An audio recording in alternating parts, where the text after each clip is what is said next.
হলো জল্পনার অবসান।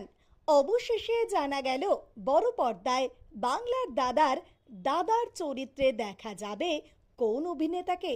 নাম শুনলে চমকে যাবেন। বেশ কিছুদিন ধরে শোনা যাচ্ছিল যে এবার আসতে চলেছে ভারতীয় প্রাক্তন ক্রিকেটার সৌরভ গাঙ্গুলি, অর্থাৎ বাংলার দাদার বায়োপিক। আর সেখানে কাকে মুখ্য ভূমিকায় দেখা যাবে তা আগেই জানা গিয়েছে অভিনেতা রাজকুমার রাওকে দেখা যাবে সৌরভ গাঙ্গুলির ভূমিকায়।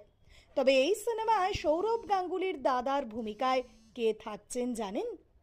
বহু অভিনেতার নাম লিস্টে এলেও অবশেষে এই পরীক্ষায় পাশ করলেন অভিনেতা রাহুল দেব বোস, যাকে এতদিন আমরা ছোট পর্দায় অভিনয় করতে দেখেছি। রাহুল দেব বোসের নাম নির্বাচিত হতেই হইচই পড়ে গিয়েছে চারিদিকে। অর্থাৎ সৌরভ গাঙ্গুলির বায়োপিকে স্নেহাশিস গঙ্গোপাধ্যায়ের চরিত্রে দেখা যাবে অভিনেতা রাহুল দেব বোসকে।